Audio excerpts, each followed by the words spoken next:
Hello प्यारे बच्चों, आज हम फिर से एक नई वीडियो के साथ। मैं उम्मीद करता हूं कि आप अच्छे होंगे, हंस खेल रहे होंगे, पर हंस खेलने के साथ पढ़ाई भी कर रहे होंगे। चलो आज फिर हम पढ़ाई करते हैं। देखो, आज हम कराने वाले हैं अभ्यास 2D। ठीक, अभ्यास 2D का पहला क्वेश्चन, इसकी ओर चलते हैं। देखो, निम्नांकित संख्या रेखा द्वारा विभाजन तथ्यों को बताइए। इसमें जो ये विभाजन बता रखे हैं, हमें इनको बताना है। ठीक है, इनको बताने के लिए एक हमारे पास सूत्र होता है। पहले उस सूत्र को लिखेंगे हम। क्वेश्चन नंबर 1 है, ठीक, वो होता है रेखा द्वारा विभाजन बराबर रेखा द्वारा विभाजन क्या आएगा, कुल अंक, और बटे में आ जाएगा अंकों का अंतर, अंकों का अंतर। ठीक है, अंकों का अंतर। इसको थोड़ा सही से करके लिख लेना तुम लोग। ठीक है, चलो आओ इधर आओ।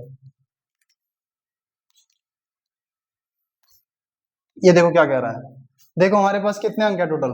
जीरो से स्टार्ट नहीं करेंगे, एक से करेंगे। 1 2 3 4 5 6 7 8 9 10 11 12। कितने अंक है टोटल? 12 अंक है। ठीक है, तो हमारे पास कुल अंक कितने होंगे? ये होंगे 12। अब अंकों का अंतर देखो, है ना। जीरो से 1 2, कितने अंक है? 2। 2 के बाद 3 4, यहाँ पे कितने अंक है? 2 अंक। 4 से 6 तक 1 2, कितने अंक है? 2। सभी के बीच में दो दो अंकों का अंतर आ रहा है। ठीक है, तो हम क्या करेंगे? 2 से भाग करेंगे। 2 से भाग करो इसको तो कितना आएगा? 6। तो इसका जो रेखा द्वारा विभाजन तथ्य है वो क्या है? 6। 6 इसका क्या होगा? आंसर होगा हमारे पास। ठीक है, अब हम चलते हैं दूसरे क्वेश्चन की ओर। देखो दूसरा क्वेश्चन क्या कह रहा है। दूसरा क्वेश्चन ये कह रहा है कि 21 भाग 3 बराबर 7 के संगत गुणात्मक तथ्य 3 गुणा 7 बराबर 21 है, अतः निम्नांकित तथ्यों के संगत गुणात्मक बताइए। हमारे पास जो ये दो क्वेश्चन दिए गए हैं, इनके संगत गुणात्मक तथ्य बताने हैं हमें। ठीक है, चलो इसका पहला पार्ट लिखो यहाँ पर। पहला पार्ट है 56 भाग 8 बराबर 7। ये है हमारे पास। इसको हल करेंगे, इसको हल करेंगे। देखो ये 56, इस 8 को उधर लेके जाओ तो कितना आएगा? 56। देखो ये इसके साथ भाग में है। जब कोई संख्या इधर भाग में होती है और उसको उधर लेके जाते हैं बराबर से उधरली साइड, तो तब क्या आएगी? वो गुणा में पहुंच जाएंगी। तो लिखेंगे 7 गुणा कितना? 8। ठीक है, 7 गुणा कितना? 8। ये इसका आंसर हो जाएगा। ठीक, अब आगे आ जाओ। दूसरा देखो, दूसरा पार्ट क्या कह रहा है। ये कह रहा है कि 66 और कितना है? भाग 11 बराबर में 6 है। इसमें भी तुम्हें क्या करना है? इसमें भी तुम्हें इसी तरीके से लिखो। पहले 66 भाग, भाग से उधर लेके जाना है तो क्या चला जाएगा? ये गुणा में पहुंच जाएगा। तो लिखेंगे 6 और गुणा कितना हो जाएगा? 11, है ना। और अगर 6 की गुणा 11 में करोगे तो 66 हो जाएगा। 66 बराबर 66। ऐसे ही यहाँ पे 7 की गुणा 8 में करोगे तो 7 56, 56 बराबर ये भी 56। पर हमें इस प्रकार दिखाना था और ये भी हमने इस प्रकार दिखा दिया। ठीक, ये इसका आंसर हो जाएगा। चलो अब हम चलते हैं तीसरे क्वेश्चन की ओर। देखो तीसरा क्या कह रहा है। ये कह रहा है कि 117 को दो संख्याओं के गुणा के रूप में व्यक्त कीजिए जिसकी एक संख्या 13 है। देखो इसकी एक संख्या तो 13 होगी, दूसरी संख्या हमें बतानी होगी। तो 13 में किस संख्या की गुणा करे कि 117 आ जाए? 13 में किस संख्या की गुणा करे कि 117 आए? 13 का टेबल रिवाइज करो, पढ़ो पढ़ो उसको। देखो पढ़ के कितना आ रहा है? कितना है? तीसरा क्वेश्चन। और इसने कहा है कि 117, 117, 117। ठीक है, जिसकी एक संख्या क्या कहा इसने? 13। अब हम 13 में किस संख्या की गुणा करें कि ये 117 आ जाए? किस संख्या की गुणा करें कि 117 आ जाए? तो लिखेंगे यहाँ पर। तो 13 की गुणा किस में कर रहे थे? 9 में। कितना आ जाएगा? ये आ जाएगा हमारे पास 117। ठीक है, पर इसको दूसरे तरीके से भी कर सकते हैं। कितना है? 117 है। कितना है 117। अगर 117 को किससे भाग दे 13 से, 13 से भाग देंगे तो कितना आएगा 13 निन्ने 117, तो ये भी हो जाएगा इसका।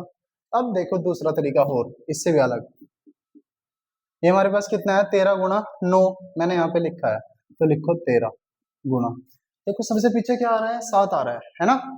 हम 13 की गुणा या फिर इस 3 की गुणा किस संख्या में करें कि पीछे 7 आ जाए, किस संख्या में गुणा करें कि पीछे 7 आ जाए।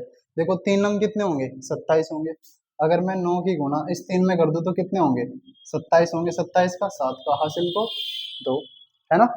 ऐसे फिर से 9 एकम 9, 9 और 2 11, तो यहाँ भी ठीक हो रहा है। ठीक, तो तुम कोई भी तरीका अपना सकते हो तीनों में से, ठीक है। चलो अब हम चलते हैं चौथे क्वेश्चन की ओर। चौथा क्वेश्चन देखो क्या कह रहा है, ये कह रहा है कि क्या ऐसी कोई पूर्ण संख्या संभव है जिसको स्वयं से यानी कि खुद से ही विभाजित करने पर वह संख्या प्राप्त होती है। मतलब इसने कहा कि कौन सी संख्या ऐसी होगी जिसको खुद से ही भाग देने पर वही संख्या प्राप्त हो गई हो, मतलब वही संख्या प्राप्त हो जाए। जैसे कि अगर 10 से 10 को भाग दोगे तो 1 आएगा, तो वो तो संख्या प्राप्त नहीं हो रही है। 5 से 5 को भाग दोगे उसमें भी 1 आएगा, उसमें 1 प्राप्त हो रहा है। इसने कहा कि वही संख्या हो और उसी से उसी को भाग दे रहे हो और वही संख्या प्राप्त हो जाए, तो ऐसी कौन सी संख्या हो सकती है। ऐसी हो सकती है हमारे पास 1, क्या होगी 1, ये हमारे पास 1 है। अगर मैं 1 को 1 से भाग दूं तो 1 से 1 गया तो कितना बचेगा 1, जैसे कि यहाँ पर ये 1 है, 1 से 1 को भाग दे 1 एकम 1 आ जाएगा, खत्म। तो कितना आया 1, हमने 1 से 1 को ही भाग दिया और भाग देकर भी क्या आया 1 ही आया, ठीक।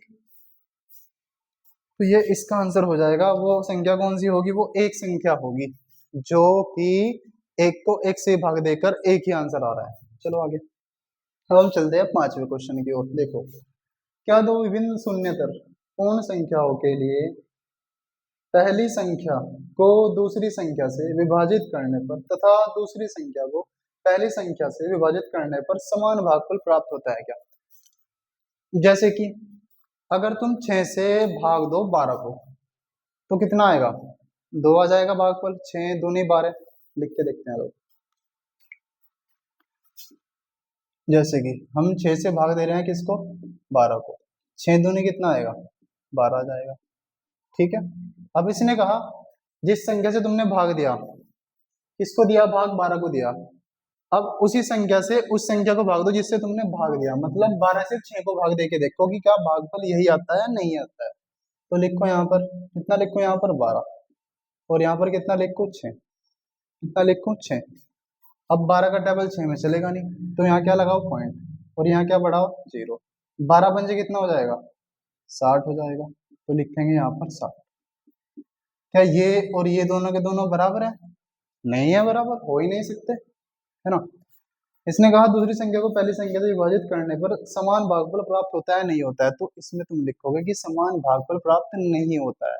क्या लिखोगे समान भागफल प्राप्त नहीं होता है, ठीक है। चलो इसी के साथ तुम्हारा ये वीडियो भी खत्म होता है। अब हम मिलते हैं अगले वीडियो में, ठीक है बच्चों। अगर तुम्हें वीडियो अच्छा लग रहा है तो लाइक कमेंट शेयर जरूर कर दें और अपने दोस्तों को भी इस वीडियो के बारे में बताएं, उनको शेयर करें, ठीक है बच्चों। चलो मिलते हैं अगली वीडियो में।